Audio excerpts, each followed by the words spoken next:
ഇവനും ഈ പിള്ളേരും എല്ലാവരും കൂടെ റോട്ടിൽ കിടന്ന് വഴക്കുണ്ടാക്കുകയാണ്. കുറച്ച് കഴിയുമ്പോൾ ഇവന് ഹാർട്ടിൽ പെട്ടെന്ന് പെയിൻ വരികയാണ്, ബ്രീത്തിങ് ട്രബിളൊക്കെ വരികയാണ്. ഇവൻ ബ്രീത്ത് എടുക്കാനൊക്കെ നല്ല രീതിയിൽ കഷ്ടപ്പെടുന്നുണ്ട്. ഇവൻ പെട്ടെന്ന് തന്നെ നെഞ്ചിൽ പിടിച്ച് തറയിൽ വീഴുകയാണ്. അപ്പോൾ ഇവൻ്റെ അങ്കിൾ പെട്ടെന്ന് പേടിച്ചിട്ട് എന്താണ് നിനക്ക് പറ്റിയതെന്നൊക്കെ ചോദിക്കുന്നുണ്ടെങ്കിലും അവനൊന്നും പറയുന്നില്ല. അവന് ശ്വാസം പോലും എടുക്കാൻ പറ്റാതെ അവൻ കഷ്ടപ്പെടുകയാണ്.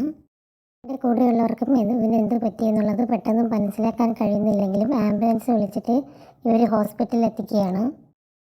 ഹോസ്പിറ്റലിൽ എത്തപ്പോഴാണ് ഡോക്ടർ പറയുന്നത് ഇവനൊരു ഹാർട്ട് ഡിസീസ് ഉണ്ട്, ഇവന് സർജറിയൊക്കെ ചെയ്യേണ്ടി വരുമെന്നൊക്കെ ഡോക്ടർ പറയുകയാണ്. അത് കേൾക്കുമ്പോൾ ഇവൻ്റെ ഫാമിലി മെമ്പേഴ്സിനൊക്കെ പെട്ടെന്ന് വിഷമം വരുന്നുണ്ട്. ഇവനിനി ഒരുപാട് എക്സ്ട്രീമായിട്ട് ദേഷ്യമോ സങ്കടമോ അങ്ങനെയൊന്നും വരാൻ പാടില്ല, അതൊക്കെ കൺട്രോൾ ചെയ്യണം എന്നൊക്കെ പറയാണ് ഡോക്ടർ. നല്ല രീതിയിൽ ഇവനെ ശ്രദ്ധിക്കണം എന്നൊക്കെ പറഞ്ഞ് ട്രീറ്റ്മെൻറ്റൊക്കെ സ്റ്റാർട്ട് ചെയ്യണം എന്നൊക്കെ പറഞ്ഞു കൊടുക്കുകയാണ് ഡോക്ടർ. അടുത്തൊരു വീഡിയോ ആയിട്ട് വീണ്ടും വരുന്നതായിരിക്കും. Thank you.